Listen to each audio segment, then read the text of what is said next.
all across space,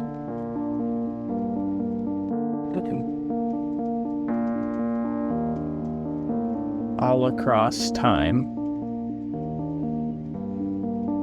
Mysteries that we can't understand. Dude, this is a fucking drone, bro. There's a whole fleet of them. Look on the ASA. My gosh. They're all going against the wind. The wind's 120 knots from the west. Look at that thing, dude. Looking into the stories and those behind them. Welcome to UAP Insight Podcast.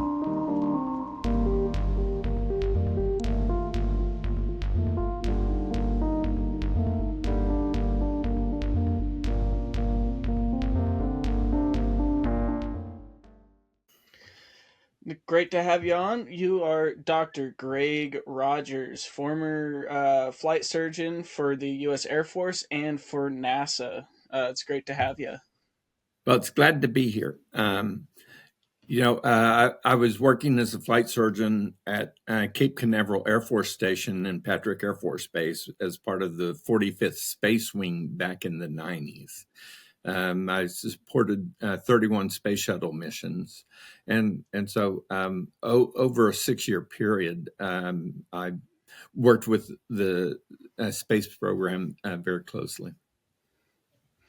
Yeah, that's very impressive. I mean, I grew up, during the tail end of the shuttle program. And I remember just hearing about it, seeing it growing up, just always being fascinated that we're sending this glider into space and bringing people home safe. And you are one of the most critical roles to help support that. Well, I don't think that people always consider what our role was. If anything had happened, my role was to go in, rescue the astronauts, and if they were injured, their life was in my hands. So I would be simultaneously treating any of their injuries, but also making sure that we could get them to a hospital for definitive care. And then depending on which type of injuries they had, that would determine which hospital I would take them to. But one of the things that I knew was working on astronauts. These are national heroes. Everything I did was going to be reviewed 1,000 times, and doctors all over America and all over the world would be second guessing anything that I did. But yet I had to treat my patients. It's just that my patients were astronauts. Yeah, the amount of stress that you must have been under was, I mean, probably more than most people could even imagine. But the fact that you persevered and pushed through and, made it through to today is very impressive. And I just want to say thank you for your service and everything that you've done for this country, even from an early age to now. It's immensely grateful for on behalf of everybody. Just thank you for what you did to help support our great nation. Well, I had an enjoyable time doing it most of the time. There were a few times that we'd get into a hairy situation where I'd be praying, God, help me get through this. I got to get back to my family. And we would do that. And then a few days or a few weeks later, they say, okay, we've got another special mission because I did a lot more than just take care of the astronauts. We also performed search and rescue missions. I did some special operations when I was stationed in West Germany. We were responsible for more than 120 miles of the inter-German border. And at that time, when we'd be flying our helicopters on our side of the border, on the other side of the inter-German border was East Germany, and we could see Soviets. And we knew if the balloon goes up, as we would call it, that our air base was only a 5-minute missile flight. And so if they had a surprise attack, we would have 5 minutes to try to get out, which wouldn't be sufficient, but we had missiles pointed at them. While I was there in West Germany, we also deployed the Pershing II intermediate range nuclear missile, which caused a lot of conflict. And the conflict that was raging at that time ended up leading to the banishing of the IRBM threats. And so both sides signed a nuclear treaty to ban intermediate range nuclear ballistic missiles. So that was a very interesting time to be working. Yeah, I mean, I would be frankly scared out of my pants. I mean, that's just the thought of, being that close to a nuclear or potential nuclear conflict, with, hundreds of kilotons at stake. That's terrifying. Well, it was very sobering to actually look at a missile that had the capability of killing hundreds of thousands, if not millions of people, and knowing this is a real nuclear device we're moving today. So that was very intense. Yeah, I can only imagine. So let's let's go ahead and go back to the very beginning. Tell me where you grew up, kind of your life path, and how you became a flight surgeon. Okay, I grew up in Oklahoma. I always wanted to be a pilot. When I graduated from high school, I wanted to join the Air Force and be a pilot, but my eyes were not able to meet Class 1 standards. Well, when I went through medical school, as a flight surgeon, you don't have to meet Class 1 standards as long as you can meet Class 2 standards. And so I was sufficient to be able to meet those standards. And when I found out I could fly, I said, okay, I want to be a flight surgeon. So at first I was rated for helicopters. I flew UH-1 Hueys, AH-1 Cobras, OH-58 Scout helicopters. When I moved to CONUS, the continental United States, with the Air Force, I flew T-37s, T-38s, and even F-16s. But when I was stationed at the Cape, I mainly flew in the HH-3 and the HH-60 helicopters for search and rescue events and for space shuttle operations. We also had Hurricane Andrew that went through in 1991 through South Florida and destroyed everything in its path. And so I was, I believe, the first flight surgeon to get down there afterwards. And so everything was horrible. But we were doing search and rescue missions and having to treat people that had been injured and isolated because of such a horrible storm. At the time, Hurricane Andrew was the worst hurricane that had ever been seen in the United States. So we were credited with 23 lives saved and I believe it was 98 rescue missions. So that was also a very interesting time.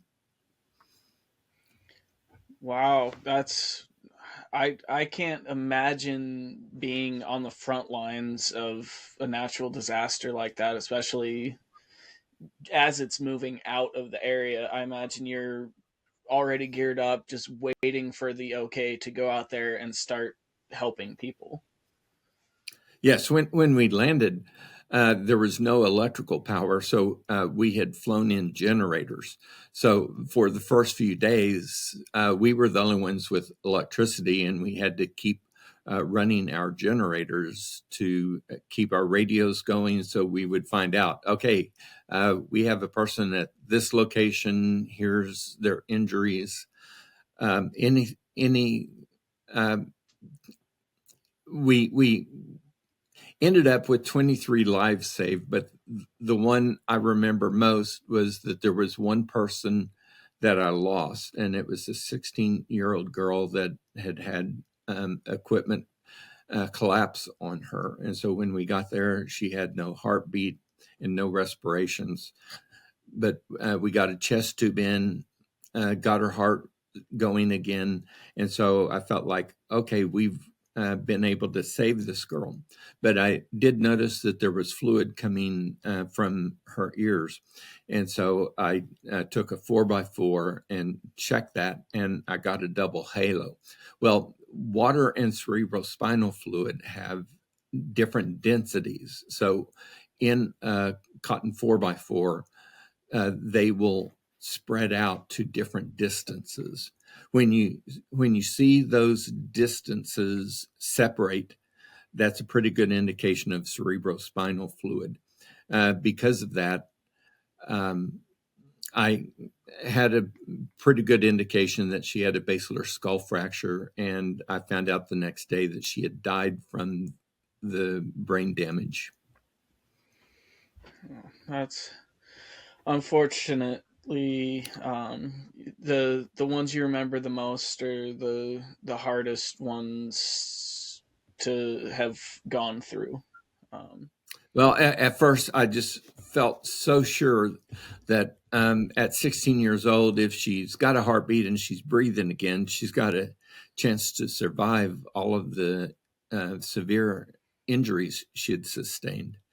But then when I found out we'd lost her, that stood out more than the 23 we had saved. yeah, yeah, I can completely understand that, and it's despite the outcome, I guarantee you that she's looking down and thankful for everything that you did to try and do what you could. Um, Well, getting back to the space program, that was the same kind of problems that I would have faced if I was treating astronauts, except astronauts, everybody would be paying close attention around the country and around the world. So every action that I took, I knew was going to be second and third guessed and fourth guessed and fifth guessed. So my focus remained always on my patient. It just so happened that in those circumstances, my patient was an astronaut. yeah. So continuing on with speaking about the astronauts, what were you ever like asked to fulfill a role as like a counselor, or take information that they were giving you and help improve the space program overall from the astronauts Oh, perspective? I was constantly doing that. As an example, when I got there in '89, they were wearing the launch entry suits that everyone remembers, the orange suits, the pressurized suits that they'd gone back to after the loss of Challenger. And one of the first things I learned was that they had red chem lights in the right lower leg pocket. And so if it was nighttime and they had bailed out into the Atlantic Ocean, they were supposed to hold these chem lights up so that my crew and I would be able to see them so that we could rescue them. The only problem was they were red chem lights. And I said, who on earth came up with red chem lights? And they said, well, that's like when the Navy is performing night operations to keep their night vision effective. They use red lights within their vehicles, their vessels. And I said, look, this is not that situation. The first and most important thing for me and my crew to do is spot them, get them out of the ocean so that I can then perform whatever medical treatment was necessary. Our night vision goggles do not see red lights well. We need green chem lights. If it's a clear night, you hold up a green chem light, and through our night vision goggles, we could spot them from 5 or 10 miles away. Then we know where they are so that we can go rescue them. Well, it took me a year and a half to convince them to use green chem lights. So I thought that was really one of the craziest things, but I could tell you more and more stories. So it was always interesting. In 1991, for instance, after a Mode 8 exercise, Eileen Collins was there, and I was complaining about some issues. And so when Colonel Shalkitis, who was in charge of the Mode 8 exercise, was doing the debrief, when he got to me, he said, okay, Major Rogers, what are you going to complain about this year? So I was always the one standing up and saying, we need to change this, we need to change that. But those were very important issues. And it was not always effective that NASA, even though they have very smart people, had thought through all of the problems in the best possible way. So there were a lot of people who were always saying, we need to do this better. And one of those included the fact that we were not sending repair kits up with the astronaut crews. And so I actually wrote a novel called Impact in 1993, and it was published in 95, saying that if we don't start sending up repair kits, we're going to lose a crew. One of these days, every single mission had damage to the thermal protection system. One of these days, we're going to have enough damage that if we don't repair it in space, when they try to come back to Earth, we're going to lose that crew. In 95, I even had book signings with Buzz Aldrin and Jim Lovell Jr., the commander of Apollo 13. And of course, Buzz Aldrin was the second man to walk on the moon. So there was lots of people watching what I was saying, and yet no one paid enough attention to actually change anything. So the NASA management continued to send up space missions without repair kits for the crew. And then 8 years later, in 2003, there was a large hole in the leading edge of the reinforced carbon-carbon that is on the leading edge of the left wing. And we know what happened in that situation. The heat burned into the left wing through the hole that was not repaired, and we ended up losing the orbiter and crew. So that was very disturbing because I'd told them out 8 years beforehand. In fact, I had told them in 92 and 93 also, you've got to put repair kits up. And there were a number of people besides me. It's not like I was the only person who was doing this. But the NASA managers knew they had to do this, but they refused to do it because if you put that much weight on, you would have to take that much weight off. Every pound for the space shuttle was important. So they did not want to lose the weight that they would have to take off in order to put on a repair kit. Yeah, I think that is somewhat despicable that they wouldn't provide something that could save lives. I mean, especially, how much would a repair kit weigh? Would if you had to estimate? Depending on what all you put on it, it could be as much as 300 pounds. So 300 pounds means you could, for the total weight on a single mission, you would take 300 pounds off. And so 300 pounds was quite a bit when you consider that each pound, I was told, costs $64,000. So in the total space program, that was a fairly large amount. But the first concern should have been crew safety. Yeah, I fully agree. Um, yeah. So during your time as a flight surgeon for NASA, did you ever have any astronauts coming back describing any UFO or UAP encounters? Officially, no. Unofficially, yes. None of the astronauts were supposed to talk about UAPs or UFOs, but even from the earliest days, that was true. In fact, Gordon Cooper, for instance, was from Oklahoma, and he was one of the original 7 astronauts. He had an experience with a UFO while he was flying, I believe, in 1951. And he believed in UFOs and that they were non-human intelligence. And then he had a second episode while he was an astronaut, but he was not allowed to discuss it. But when you talk to him, he personally supported the idea that UFOs were from other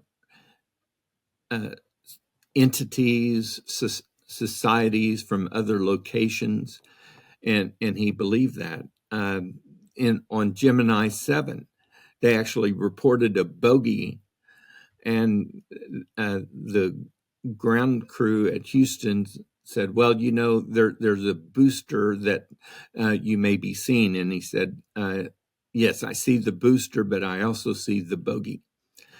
So there were things that were known early on. And yet throughout the program, NASA did not want astronauts talking about UFOs or UAPs, even though the incidents continued to occur. Wow. How about during your tenure? Did you hear any stories about the cruise that went up while you were at Cape Canaveral?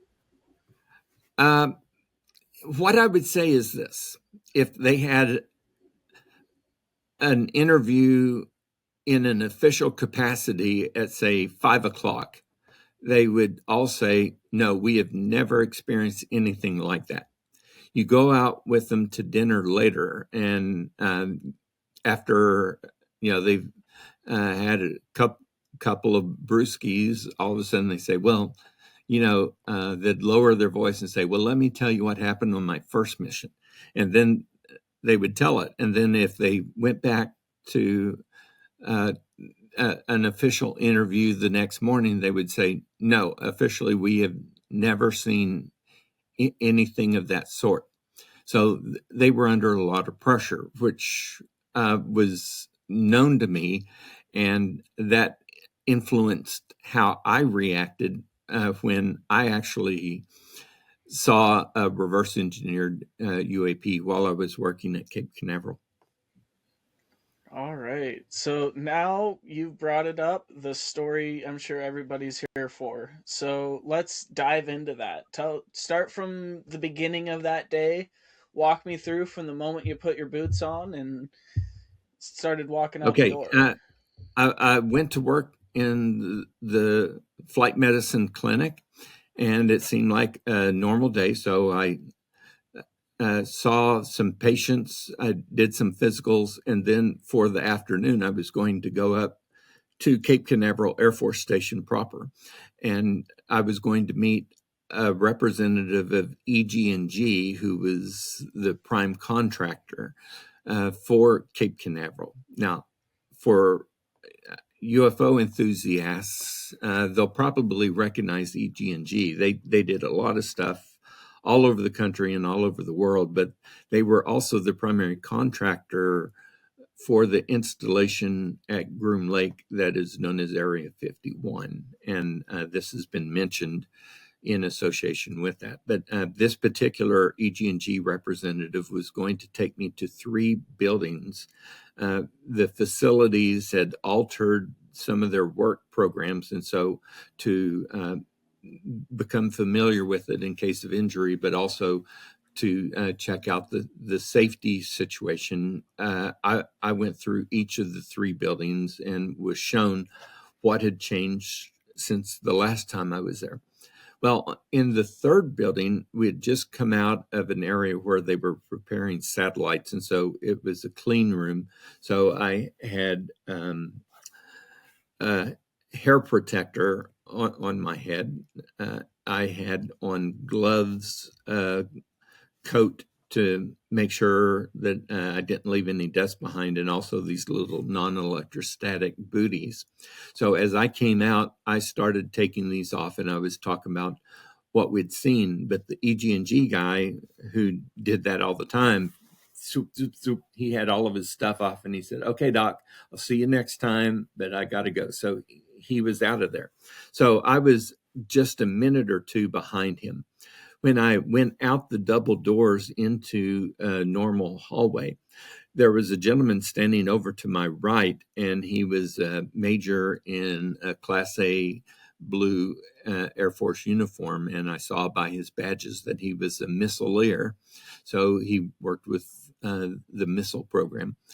And as the flight surgeon for all of the special purpose personnel, I took care of the pilots, the air traffic controllers, the missile launch people, and a whole bunch of other people. So there were lots and lots of people that I saw. But as is common with doctors, you go from one patient to another patient to another patient and another patient, and 3 months later, you don't remember who you saw. Well, I did not remember him, but he remembered me, and he said, "Hey, Doc, I've got something to show you." And then he did this. He said, "I've got something to show you that even you have never seen." So I said, "Well, okay, show it to me." Well, he said, "You're going to need to step into the office here." So we went into the office that he was standing in front of the windows for. He closed the door and locked it, and then he closed the louvered blinds. So I'm thinking, this is kind of strange. I wonder exactly what he's up to. Well, there were 4 computer stations in this office, and so he sat down at one of them, which I assumed was his. He turned on the computer and turned on the computer screen and said he was going to show me something that would knock my socks off. So I'm just standing sort of behind him, and he's going through the process of working the computer, and then he gets this screen up, and he says, "Here it is, Doc." So he moved one seat to his left, and I sat down in the seat that he had previously occupied. Now, when I looked at the computer screen, it was a closed circuit feed and perfect clarity, exactly what I would expect if I was looking at any other hangar. But what I was looking at was a hangar and a closed circuit television feed. There were a couple of people to the left, 2 or 3 guys to the right, but in between them was a flying saucer. It was about 20 feet across. The surface was gleaming white, pearly white, and seemed perfect. No rivets, no seams, nothing that would disturb the surface. There were no doors, no wings, no flight control surfaces, no evident propulsion system that I could see. On top of it, there was a shallow dome, and on top of the dome was a mast, and the mast was connected to 3 colored umbilicals that went up and out of the screen. Now, I want to say that this screen did not show any degree of classified markings. It did not have a date stamp, a time stamp, or a location stamp. So I do not know where it was from. I did not have an indication that it was classified, but I'm looking at a flying saucer. Of course, it's got to be classified. And so I said, who would have made something like that? And he said, I can't tell you that, Doc. And I said, well, why would they design something in this fashion? And here's what he did. He said, we got it from them, pointing upward to space. So I said, okay, I can figure out what that means. Well, in just a couple of minutes, the place cleared out of people, and they started activating the craft. There were electrostatic discharges and some other effects that I don't feel like I should be discussing. If this was a test bed program, which I imagined that it was, the technology might still be in use and more advanced. So if I gave out certain details, I might inadvertently cover information that I should not be covering. So I have not discussed the other effects with anybody. Well, the vehicle rose from the floor just as smoothly as could be. If I hadn't been watching closely, I don't think I would have even seen the motion. It was so smooth. As it went into a hover, maybe like 3 to 5 feet off the floor, it began to rotate clockwise. Now, one thing I want to say was that there were specific markings like you would use on an experimental vehicle. There were 3 vertical rectangles at the 3 o'clock, 6 o'clock, and 9 o'clock position. And there were 4 horizontal rectangles along the beam from the 12:30 to 2:30 position, the 3:30 to 5:30 position, the 6:30 to 8:30 position, and the 9:30 to 11:30 position, as I saw when it rotated. However, what was most distinctive as it rotated, what I call the nose of it rotated toward the camera, and I could see that the markings said U.S. Air Force, and just above that was the Air Force flight insignia. So this really startled me. And I made some kind of comment, and he said, I knew this would blow you away. And so I saw it rotate 360 degrees clockwise, and it paused, and then it rotated 360 degrees counterclockwise to where it was back in its original position after having performed those 2 motions. It moved left and right, forward and back. It's just like you're testing your flight controls. Then it did something that really blew me away. And so the nose of the craft rose to a 45-degree position, but the center of mass stayed exactly where it was. And then it held that position. Now, I'd flown helicopters and I'd flown F-16s, and I knew that that's not what our kind of craft does, because we have to create thrust with either rotary wings or fixed wings with engines. You can obtain a 45-degree angle of attack, but you're going to be moving while you do it because you're applying thrust. I could not see the propulsion system or flight control system for this vehicle. And when it attained a 45-degree angle, I was amazed. Well, as fate would have it, just about that time, there was a knock on the door. And so somebody said, "Hey, what's going on in there? Why is the door locked?" Well, the other major, I was a major at the time, he shut his computer down and his computer screen down, and he looked at me and said, "Don't tell anyone I showed you this." He had just showed me a flying saucer. Who was I going to go talk to saying, hey, he showed me a flying saucer? Well, he went over, unlocked the door, and in came a lieutenant colonel and 2 captains. So the lieutenant colonel was the senior officer in this office, and so there were 4 computer stations. I would imagine that all 4 of these officers worked at those computer stations, but I didn't ask. Well, the lieutenant colonel said, why was the door shut and the door locked? Well, the major looked over at me and looked back to him and said, well, I had a skin thing and I was afraid it was cancer. So I wanted to show the doc, but I wanted to do it privately. So that's why I locked the door. Well, now all four of these people turn and look at me. Well, all kinds of things are going through my mind. If that had actually had a classified designation on it, I would have to immediately report that he had shown me a classified video in a setting that was inappropriate. But it did not have any classification markings. Well, I figured, if I report it to this lieutenant colonel, if he was the one that showed it to the major, then he's also going to get caught up in the investigation. I'm going to have to go to the security people. I'm also going to have to go to their chain of command. But I would also have to go to my chain of command. So when I got back to the hospital down at Patrick, I would have to go into my colonel and say, sir, just want you to know that the general's probably going to be calling you shortly because I reported a bunch of officers because they showed me the video of a flying saucer.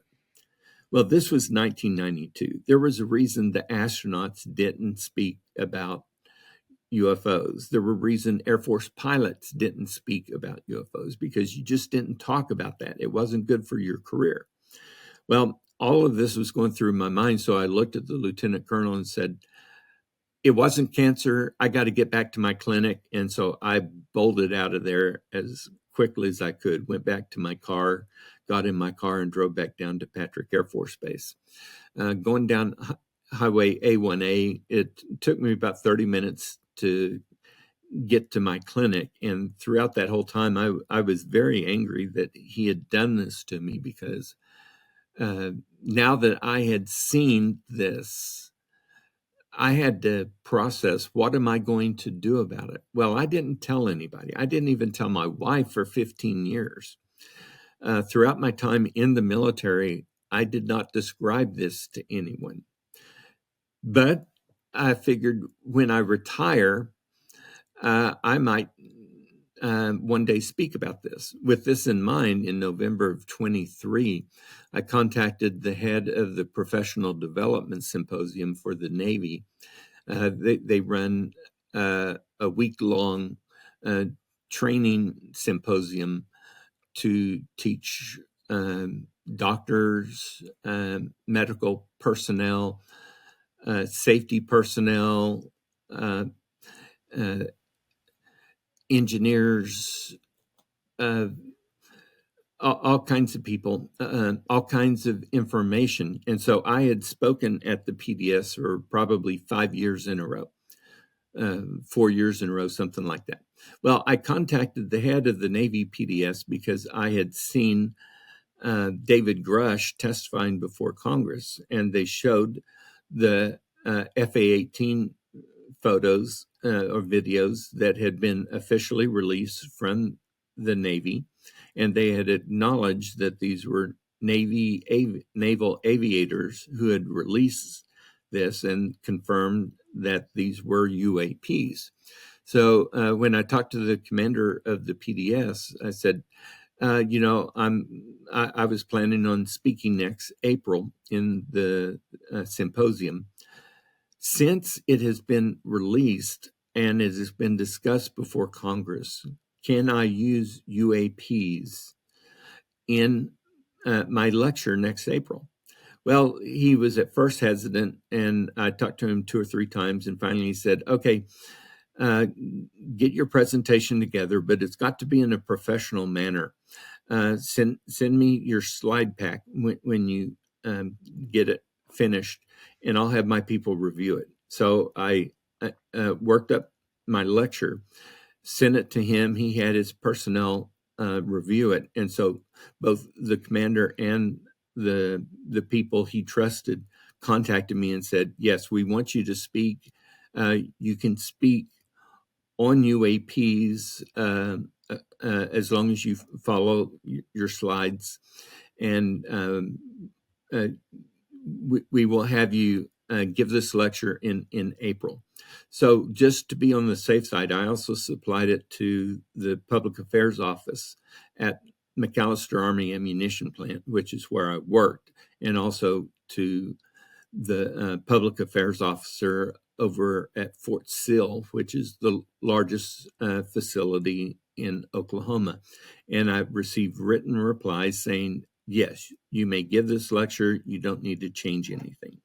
So on April 24th, 2024, I gave an official lecture to the Department of Defense and all of its personnel that included the discussion that UAPs are real. And here's what we need to do when we're interviewing people who have witnessed UAPs. So the last 15 minutes of my lecture related to this.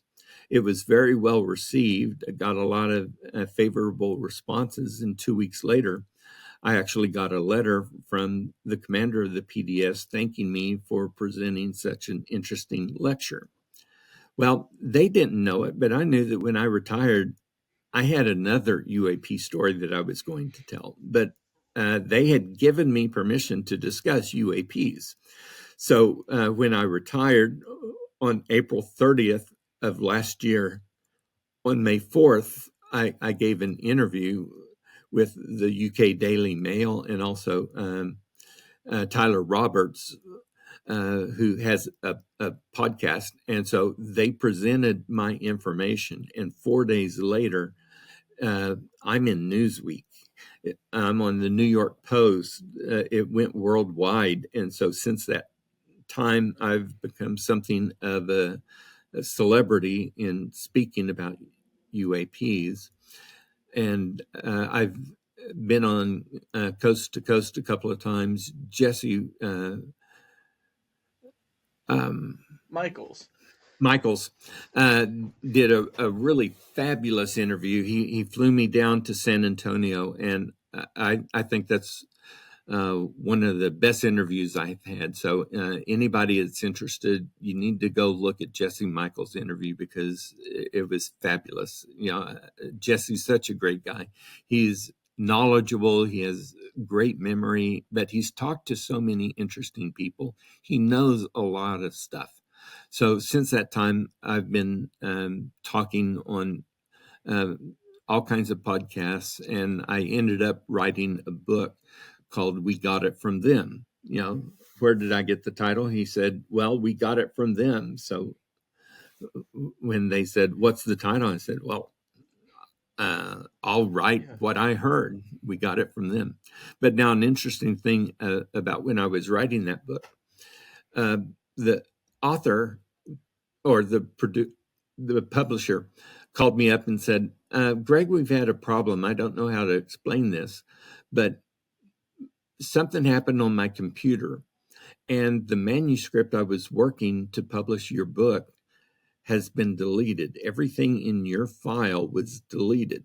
Nothing else was touched on my computer, but your file was deleted. So I've got to have another copy of your manuscript. So I said, well, okay, I'll just send it to you from my computer. So I went to my hard drive looking for it. And the manuscript that I had sent to her had been deleted also. However, I had kept copies of it on 5 different thumb drives that I had kept in 5 different locations just because, you know, a bit of paranoia goes a long way in saving you. I had some paranoia, but the thing is, I've worked on all kinds of classified operations and with classified materials. So, you know, I knew to take precautions. So I loaded up one of my thumb drives, sent it to her, loaded it back on my hard drive. And she was so concerned about it that she said, I'm going to get this out as quickly as possible. So the original release date was supposed to be 22 September 2025. But she said, I'm just going to do a quick edit and publish this book as quick as I can. So she actually released it on the 21st of August in 2025 because she was so concerned about what had happened to her computer and mine, and a number of other kinds of things that I would consider harassment have occurred since I came forward with my testimony. Would you be able to speak on some of the other things that have occurred to you? Well, I ended up filing a police report with the sheriff's office here in Pittsburgh County. And one of the things that I reported was that twice in a period of 3 days, my wife was out driving and she began to be followed by a large black SUV with blacked out windows. And so she took turns that she normally wouldn't take, and the SUV followed her.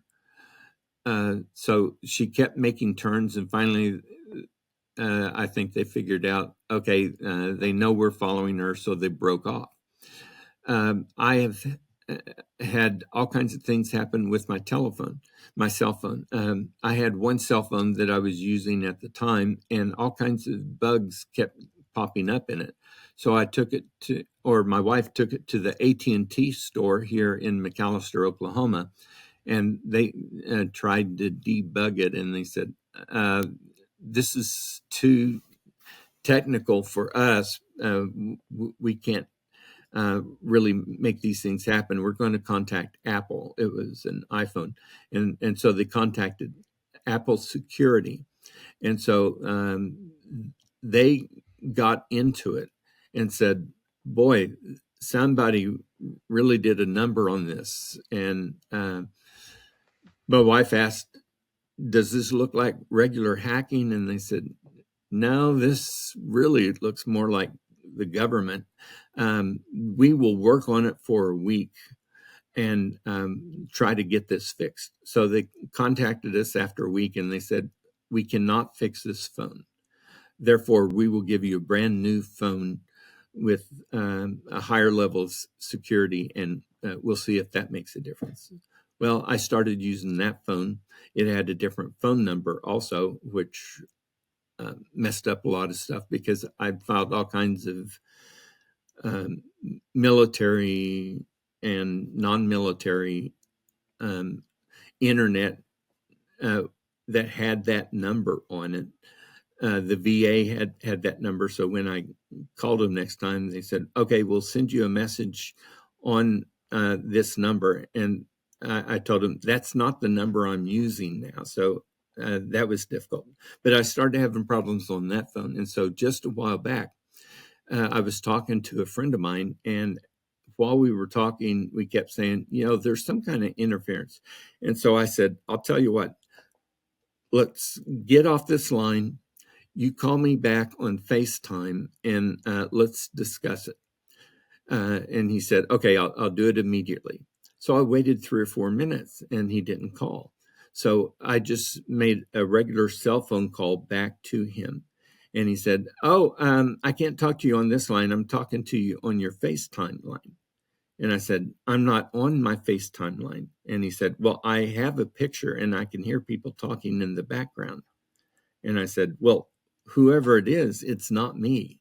So somebody misdirected that attempt at a FaceTime with me.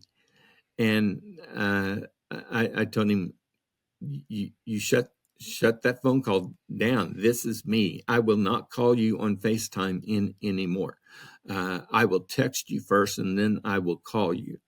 And so somebody had to be pretty knowledgeable to be able to redirect a cell phone call to my number and take the FaceTime call to somewhere else. So those are the kind of things that have been happening.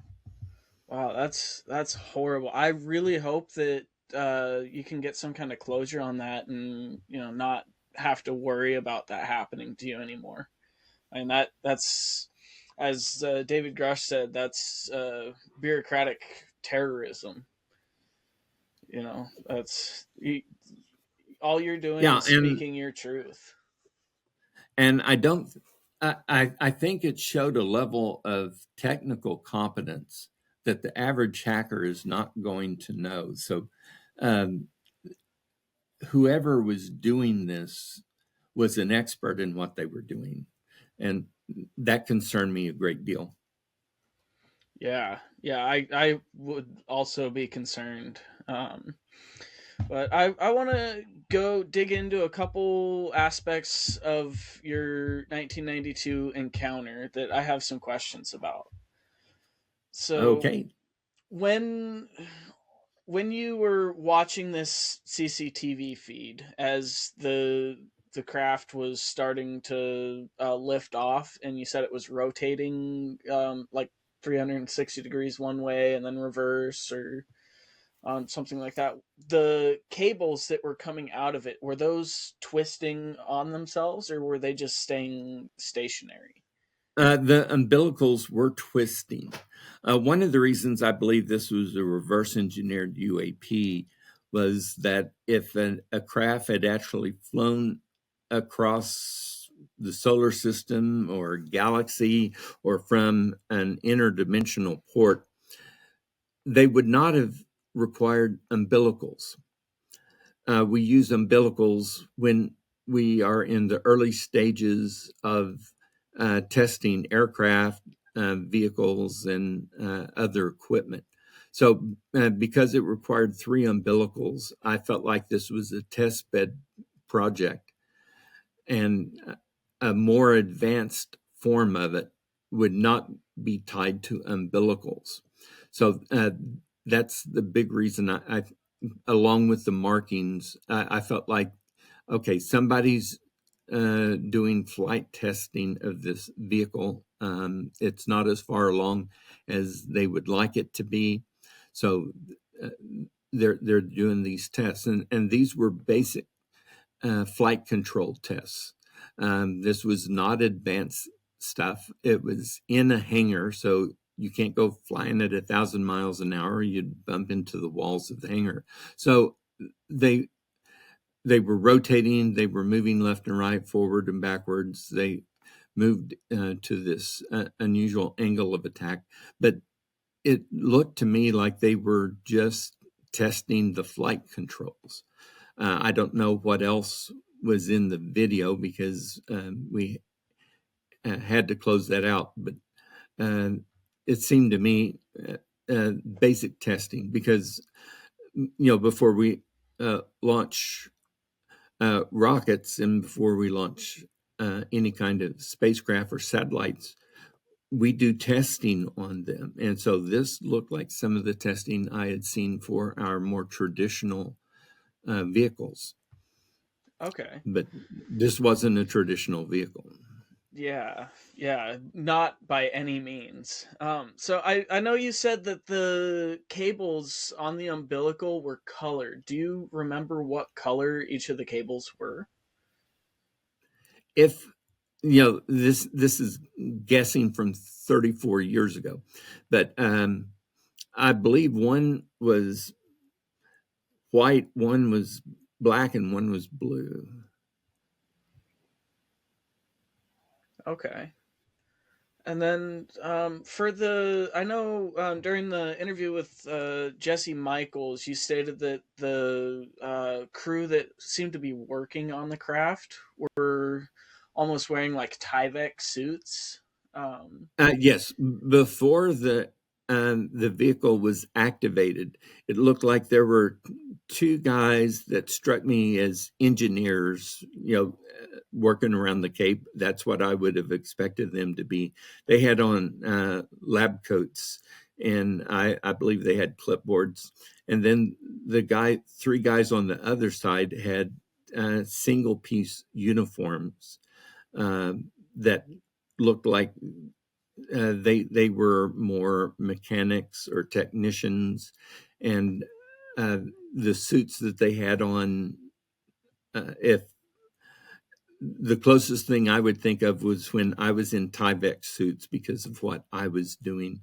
So that's why I said it impressed me as though they were in Tyvek suits. okay, so when you're wearing that type of suit, what kind of work would you normally be doing? Like, what what kind of like personal protective equipment would be in use during that? Well, if you were doing any kind of drilling, milling, anything of that sort, you would want eye protection as well. If you were in a noisy environment, you would want hearing protection. In loud environments, I always recommended to my pilots, flight crews, ground crews, and any of the other people that you wear double hearing protection, which meant that they would wear foam earplugs inside uh, uh, the muff hearing protection things. If you were in a situation where there were um, potentially dangerous chemicals, you would also wear a mask to provide respiratory protection. But these people were not um, in any form of respiratory protection devices. Okay. So were they wearing the earmuffs or safety glasses or anything? Do you recall? I don't remember seeing any of that. But also, before the vehicle was activated, there was a warning klaxon kind of thing that went on. And so everybody evacuated the area before they activated the vehicle. Okay. So And I'm then, sure they went to a safe location. yeah. And then when it, you said that the nose of the craft tilted up. How would you describe the nose as opposed to the posterior? Well, Like, was in it relation was to the markings? okay. It did not what I call the nose is only because I want to call it the 12 o'clock position because of the U.S. Air Force and the flight insignia. The vehicle was perfectly symmetrical from all viewing. So without those black rectangles, which we put on for a reason, if you notice, the space shuttle had black markings for all of the control surfaces and all kinds of areas because we want to see any kind of rotation or situational changes. You go back to the Apollo moon rocket. We had black markings on all three stages so that we could tell what the vehicle was doing. Without those black markings, the surface appeared so smooth and perfect that even if it moved, I don't think I would have been able to tell it was moving because the surface was perfect. And so every portion of the upper surface, the camera was looking just a little bit down at like a 20 or 30 degree angle. Without the black rectangles and without the U.S. Air Force insignia and the U.S. Air Force, even if it rotated, you probably would not have been able to tell that it was rotating. So all of those things were put on there so you could follow it during testing. So what I call the nose, I only call that because I'm referring to it as the 12 o'clock position, but it did not look any different from any other part of the craft. So, you know, if you're in a helicopter, you're looking out the front. If you're in an F-16, you look off the nose. So if I'm looking straight ahead, that's 12 o'clock. If somebody's at my 6 o'clock position, that means they're behind me. If they're at 3 o'clock, they're to my left. If they're at 9 o'clock, they're to my right. So I say that as someone related to piloting aircraft because it was 12 o'clock, not because it appeared different in configuration. Okay, so like imagine you're looking at the craft and you see the Air Force insignia. Was that on the portion of the craft that was tilting upwards, or was that off to one of the sides? Yes, and that's why I said the nose tilted up, because it was the portion of the craft that had the U.S. Air Force written on it and the Air Force insignia. So that was the portion, and it rose just as smooth as could be, and then maintained a perfect 45-degree angle, and yet it had not moved from the spot on the floor where it had originally risen. So it was not moving forward, back, side, left, uh, any other orientation except to obtain a 45-degree angle. So that was what absolutely blew me away, because that's not what we do. Yeah, yeah. I mean, you would have to be going. I mean, for an airframe to reach, a 45-degree angle of attack, you would think it would have to be going at least like 70 to 100 knots. Well, it's not so much Forward how airspeed. fast it's going, but there's always a thrust vector. So to counter the force of gravity, a helicopter, when the rotor disc is flat, is providing a downward motion that directly counters the effect of gravity. If you tilt the rotor disc, as soon as you do that, you're going to tilt the thrust vector. And so as soon as it moves off the spot that you lifted off from, you're going to be moving in that direction. So you can obtain 45 degrees in a helicopter, but you're going to be moving while you do it. The F-16 can obtain a 45-degree angle of attack at 1,000 miles an hour, but it's not going to do it at 0 miles an hour. Yeah, yeah. It's hard to wrap your mind around that, and I imagine you, even 34 years later, are still just almost confused just by the physics of this thing. Well, this was demonstrating flight dynamics that I knew none of our aircraft inventory could match. And so that's why I believe it was an attempt at reverse engineering of a craft that was extraordinary, using types of flight dynamics and physics that we are not using currently with our level of technology, at least not in 1992. Yeah, yeah, absolutely. Um, so the hangar itself, did you notice if there was any windows along the upper edges or along the walls I or saw no anything? windows. Okay. I saw no windows. I saw no doors. Um, it. I could see that there. It was like hangar doors behind the craft, but I couldn't see anything really to the left or right, because the camera angle was focused right at the location of the vehicle. Okay. And then, have you ever heard of any similar craft to what you witnessed?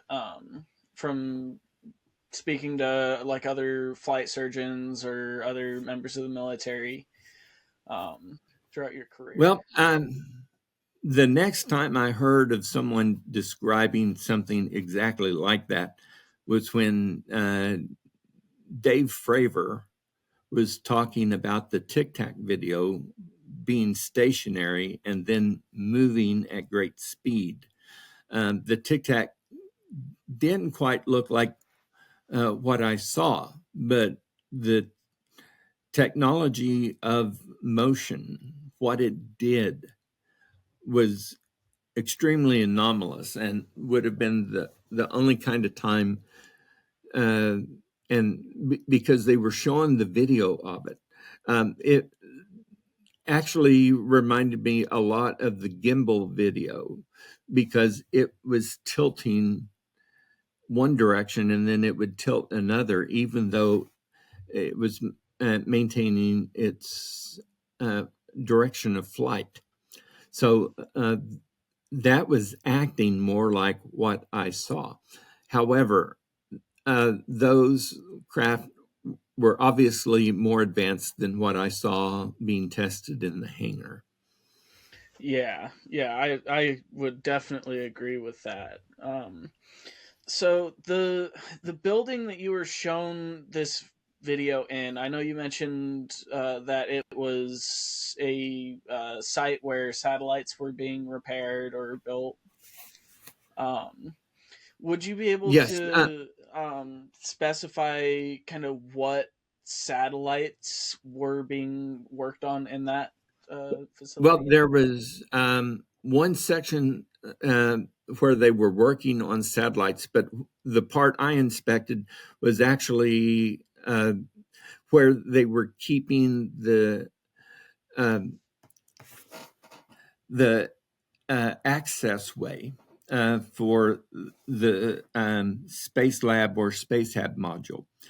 For the payload bay of the space shuttle, there's one door exiting into the payload bay. Well, if you put the Space Hab or Space Lab module in it, and over here is the hatch. Well, you have to put an access way linking that door to the opening for the Space Lab module. So it was a tunnel. And so they were actually working on the equipment that would create that tunnel when it was placed into a space shuttle for one of those kind of operations. But if you didn't have that kind of operation, then you've got to store the equipment somewhere. So this is where that equipment was stored. And so that was the main thing I was looking at that day. Okay, so who do you know who was the primary contractor for building the Space Lab or Space Hab? Um, it varied. The European Space Agency had one of them that they were using. I think one of them was Lockheed. Martin Marietta was probably involved in 1992 rather. Martin and Marietta had not joined forces, so these days you would say Martin Marietta, but they were still separate organizations. So I can't say for sure which organization was responsible for which part of the equipment that we were using with the space shuttle at that time. Okay, yeah. The reason I asked is that kind of sounds similar to something that Bigelow Aerospace has started introducing in the last 2 decades or so, where it's I essentially don't like believe. habitation modules. Yes, that was not at all what I was looking at, and I don't believe that at the time Bigelow was involved with the work we were doing. Okay, perfect. So, couple more questions here. If you had to determine like a test or a marker to determine if something was of non-human origin, what would that be? Well, most typically, I would say, how are they using the physics that we understand? The flight controls were not evident. The propulsion system was not evident. And then the ability to rise to a hover, move to 45 degrees, that was not the kind of technology that we would use in the traditional Air Force sense. So it was coming from some other source. It could have been that we were developing that on our own, but if we were doing that, I don't think we would make it look so much like a flying saucer to do that. One thing I want to point out is that you can't beat the physics with our level of knowledge. If you're flying a T-38 and you exceed the speed of sound, you produce a Mach wave, and it's a sonic boom. An F-16, when it breaks the sound barrier, it creates a sonic boom. When the space shuttle came back, because it was big enough, it would create a sonic boom with its nose and also with its tail. And so when the space shuttle was coming in, and you couldn't see it yet, and we were at the shuttle landing facility waiting for it to land, we knew it was in the area, but if you're standing outside with our helicopters, you'd know it was nearby when you heard boom, boom, because it sounded like a double barrel shotgun being fired, just a split second apart. Every craft that human makes will create a sonic boom. If you fire a 50 caliber rifle, the bullet you hear a crack to it. That crack is the sonic boom of the bullet traveling faster than the speed of sound. So everything that we know of physics means that when you break Mach, you're going to produce a sonic boom. But one of the things that is reported all the time about UAPs is that they will sometimes be sitting in a hover and take off at incredible speed. Nobody ever describes a sonic boom. They are working with physics that we don't understand. Awesome. Yeah, it's hopefully in the next few decades we can begin to understand the physics behind it, and help reduce the cost of getting into space immensely, more so than SpaceX is able to do now or in the next decade. So I only have a couple of questions left, and I always save these for last. Question number one: what is your favorite food or meal? My favorite food or meal? I guess I would say fried chicken. Fried chicken. Excellent choice. Any dipping sauces or anything, or just straight up? Oh no, if it's fried right, I don't want to put anything else on it. Okay. And what is your guilty pleasure dessert? Milk and Oreos. Oh, man after my own heart. I love Oreos.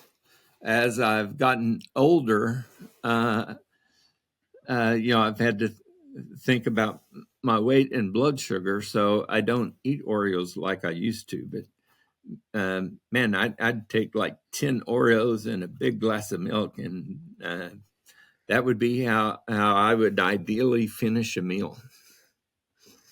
I mean that sounds perfect. And don't you know the milk is healthy enough to counteract the Oreos? Yes, well, I say this jokingly, but I tell people it's been scientifically proved. If you break the Oreo before you eat it, you get calorie leakage. Oh, yeah, I believe it. Greg, it has been an absolute pleasure, and I I can't begin to thank you enough for everything you've done for this country throughout your military career, throughout your post-military career, working with the NASA programs.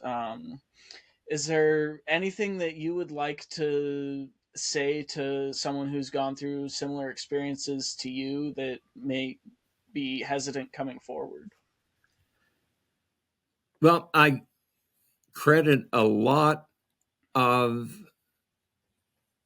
the efforts that are being made to the congressional hearings.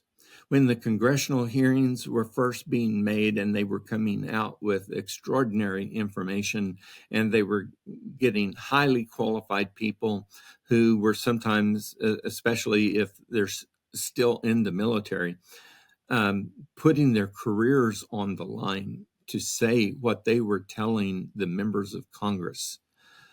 That was a great inspiration for me, particularly in November of 23. David Grush was talking about all kinds of interesting information that he had come across. But he said, I know people who have actually witnessed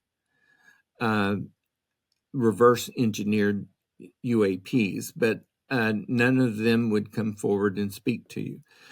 Well, at that moment, I thought, well, hold it, I could do that. And so that was when I decided to contact the commander of the Navy PDS to see, can I manage to get official clearance to speak about UAPs? And on April 24th, 2024, I lectured on UAPs based on information that had been presented to Congress.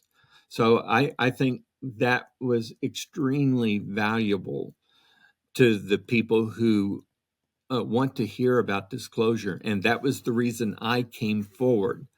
You know, as a military officer, I swore to defend the Constitution of the United States against all enemies, foreign and domestic. Well, the Constitution set up the executive branch of government and the military, but the government also set up Congress.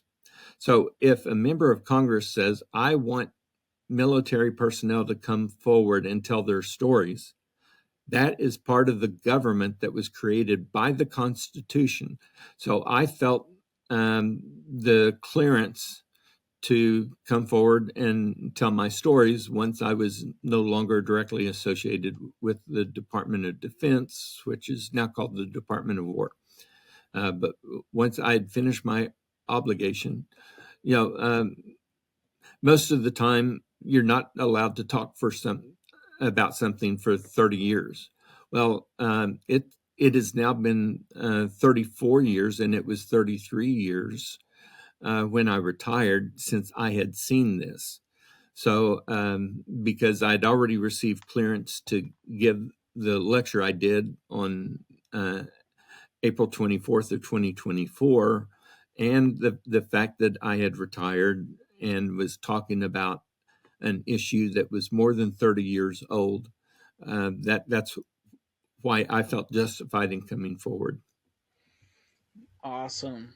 Well, Greg, it has been an absolute pleasure, and I really hope that we get a chance to speak again. If you're writing another book, I'm sure people would love to read that. I know I would, and thank you once again. And I'll just have you hang out for a couple minutes after it ends, and we'll talk about some stuff off camera. Okay, that sounds great.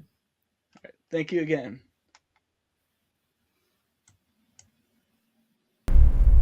We got it from them.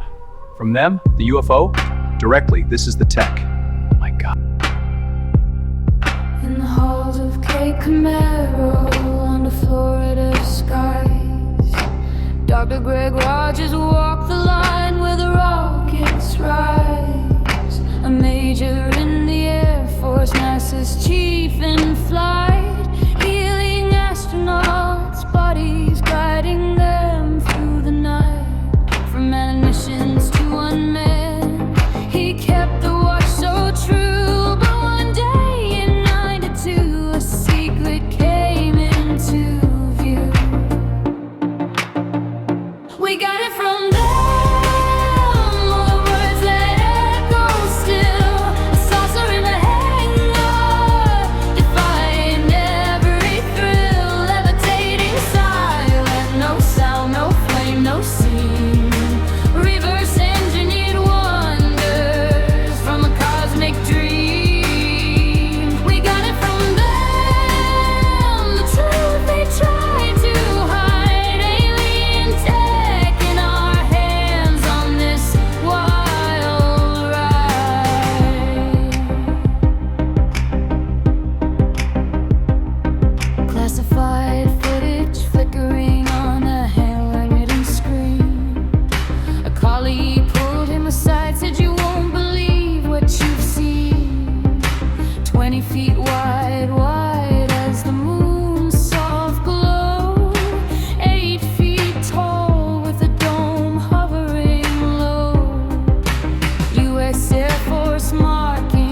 We got it from